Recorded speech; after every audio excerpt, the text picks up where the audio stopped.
everyone, it is Jenna Johnson here, and I'm going to present some of my data that I found on my Design Thinking Challenge that was based around the standards-based grading system. A little bit about me. I am a 5th grade teacher in my 3rd year of teaching. My first 2 years I taught 6th grade at Lake Crystal Welcome Memorial. So going forward with my Design Thinking Challenge, a little context behind it is recently my district has adopted a standards-based grading system that was pushed out through our PLCs. In my 2nd year of 6th grade, we did not have to adopt with the rest of the school the standards-based grading system, as we were going to follow the high school grading system as we were working our way over to moving to the high school. So when I moved into 5th grade this year, I had to dive straight into standards-based grading. It was the 2nd year we had done standards-based grading in math, and this was the 1st year we had done standards-based grading in reading. So as my first year working with it, I started to see some problem in the respect of how do we help students who don't meet the standards initially. So overall, my challenge that I was looking at is how might I help students who don't meet our essential learning goals on our standards-based report cards. So overall, through my research, I saw 5 main concepts appear around standards-based grading and what needs to be considered to fix the problem I see in our system. The 5 main concepts that became relevant are assessment, continuous improvement, student-centered communication, and instruction. So to start with, I'm going to look at assessment. This was my biggest concept to look at overall, as this is where mainly our problem lies. So the first area I looked at, and the first theme that I saw emerge from my research, was reassessment should take place, which they do currently not take place in my classroom. So to start with, Stenhouse in 2012 says retest can be done at the teacher discretion, and students may only have to redo part of it or all of it depending on how they did on the initial assessment. In 2012, Reischke said, being able to retest mimics the real world, so we should let students do it as we're preparing them for the real world. This is similar to the SATs, MCATs, LSATs, or ACTs, where they are able to retake these high-stake tests, so why not let them retake tests in the classroom? In 2004, Reeve said students should have the chance to add revisions just like the real world, and as employers let you do. So why not let them in our classroom once again? So this idea of the real world allows you to reassess, so why not in the classroom? And no date given though, but O'Connor said grades should change with more learning that is done by the students, and new evidence should replace old evidence. And then in 2005, McTighe and O'Connor said that retests should be allowed, but students need to document how they will relearn and demonstrate that they are ready for reassessment. There was some opposition here, as they did say that students may not take initial tests seriously if retests are allowed, but that's where a testing policy can come into place, which I will talk later in my research about. In 2014, Marizano and Heffebauer said students should be allowed to improve their grades with any method. Reassessment can move beyond paper and pencil. One example they gave is using graphic organizers and signs to demonstrate knowledge after an assessment. In 2015, Vatterott said reassessment can be used to see how students' learning has changed over time. So that idea of continuous improvement, which is one of the concepts that I saw that I will talk about later. And then Miller in 2016 said retest should be allowed, but either taking part or all of it. And the retest needs to be decided by the student, as they are the ones that are driving their learning. And then in 2010, Didia, Main, and Fulkerson said that there needs to be a retest to demonstrate knowledge, but done on a different version, as learning does change over time. The third theme that I saw emerge from my assessment concept was reassessment should be different than the original. So overall, 4 authors definitely agreed with this. To start with, Stenhouse, which is a Rick Wormelli video in 2012, format can be changed if the teacher would like it to. This could be a conversation with the student or making them take the assessment all over again, depending on how the student, once again, did initially on it. And then Laley and Gentile in 2009, which was a very enlightening part for me, is reassessment should be drafted at the same time to ensure that they have the same content and difficulty. They called these parallel assessments, and this was the first time I had thought of this, but I think it is really important to draft parallel assessments to ensure that the final grade will reflect accuracy. And then Didia, Main, and Fulkerson in 2010 said, there must be a different version as it'll show mastery of the content, not the test. You're trying to see if the students know the content. They're not able to just retake a test and master the test by memorizing the answers. And then finally in 2015, Vatterott said reassessment should be done, but more often should be done on a formative so they can learn from the summative.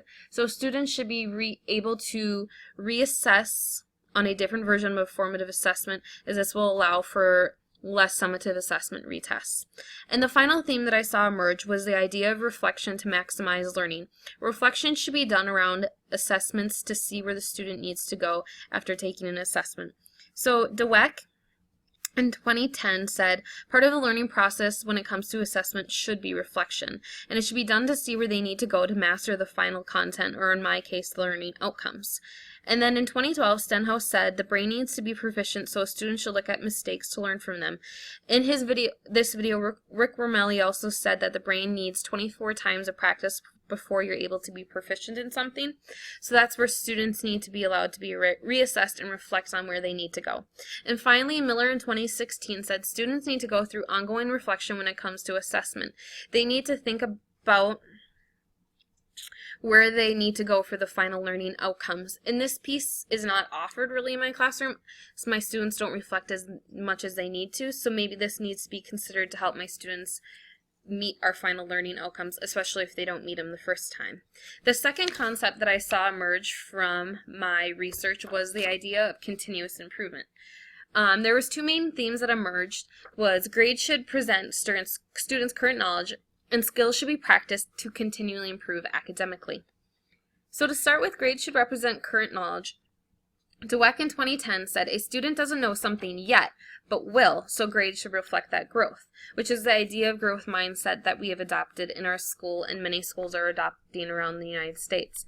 And then in 2012, Reichek said, we need to learn from our mistakes, and once students understand that, they will learn to take more ownership and interest in their grade. So if students understand that it is a continuing going on process of learning throughout the school year is overall, then they will have more interest in their grades.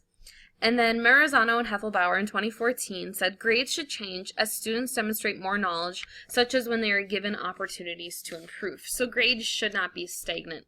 And finally, Dweck in 2011 said students should be allowed to improve their grades and not be stagnant. So grades should be ever changing, which in our current system, grades don't change from week to week. They really only change from semester to semester. And then the final theme that I saw emerge from continuous improvement was skills should be practiced to continually improve academically prior or after an assessment. So Laley and Gentile in 2009 said this idea of remedial exercises are to be given to help improve skills. So that idea that skills should be built over time. This can be done through peer tutoring to also improve academically as a way to prepare them for the assessment. So skills should continually practice and built on each other.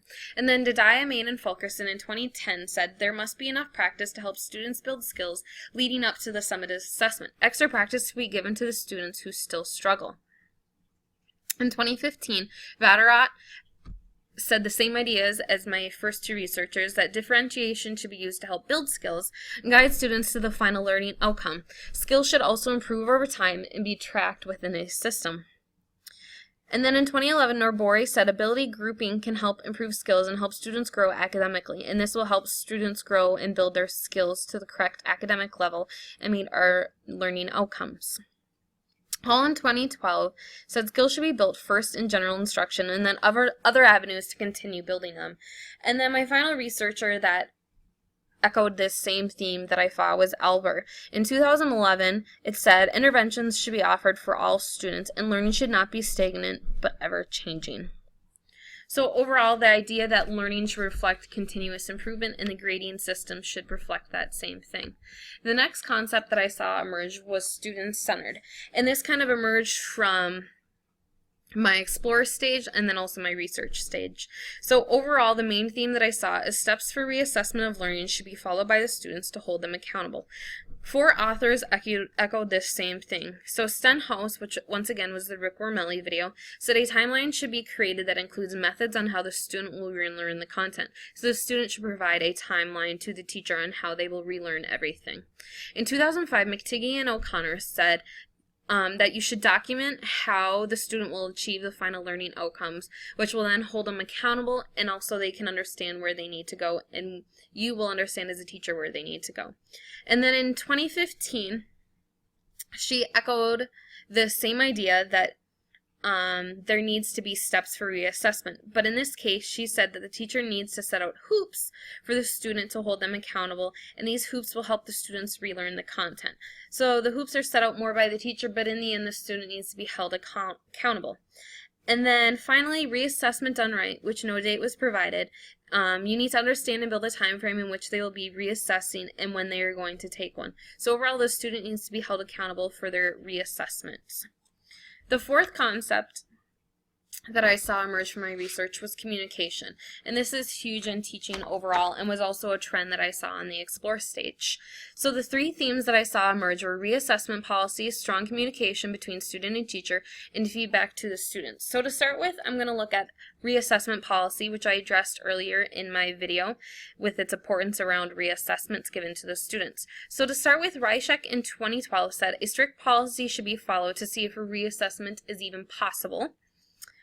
In 2012, Stenhouse said a policy must be in place and introduced at the beginning of the year. Parents must be aware and understand it as it will be followed throughout the school year. Vatterott in 2015 said a school-wide policy should be in place for any reassessments and highlighted under the grading policy as a district. And then in reassessment done right, with no date provided, they also echoed the idea that there needs to be a district policy in place for everyone in the district to follow. And finally, Varlas in 2013 said a policy should be in place to prevent a cycle from happening of reassessment. So overall, there needs to be a policy in place, but currently, to my knowledge, my district does not have a policy. And then the second theme I saw emerge was there needs to be strong communication between student and teacher and essential learning outcomes.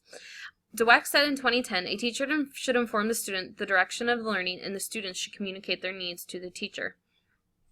In 2016, Miller said, the student is the driver of the learning, with the teacher guiding them. So once again, there needs to be communication of the final learning outcomes.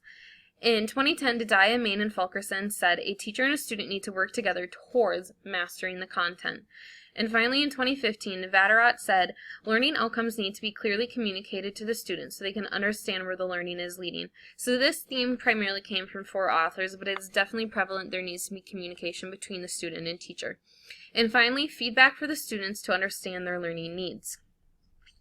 Feedback primarily comes from the teacher and is then given to the students. In 2004, Reeves said students should receive clear feedback from the teacher so they understand where they need to take their learning.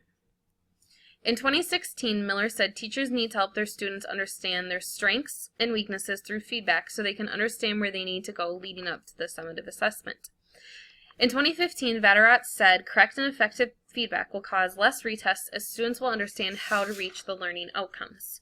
In 2005, McTeague and O'Connor said feedback should be given to the students in a timely manner so their learning can be guided. It will help guide or extend the final learning outcome. And finally, my last author that echoed this idea was Varlas in 2013. Feedback is important in the standards-based system as it helps students know where they should improve. Feedback is missing in our system, and feedback may fix the problem also because then maybe more students will meet our final learning outcomes. And the final concept that I saw emerge was the idea of instruction. So the main theme that I saw is that there needs to be interventions for the students who don't understand the content. This intervention will occur in the classroom through instruction. 4 main researchers said this same idea. Naborian in 2011 said constant reassessment of student and regroup each group. And a reteach group should exist along with an enrich group to help all students. Vatterott said in 2015, a regroup based on ability levels needs to be done at all times to help solve problems. So regrouping should be constantly done as an intervention in the classroom.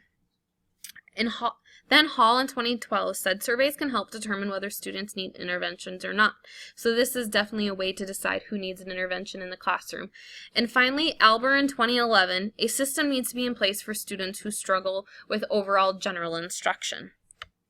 So the overall important themes that I saw is a form of reassessment should take place in a standards-based system as that mimics the real world.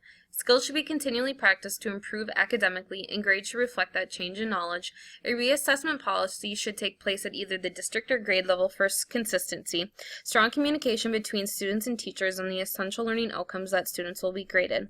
So the impact on my design thinking solution would be a system needs to be in place to reassess their students if they don't meet the essential learning outcomes on our report cards.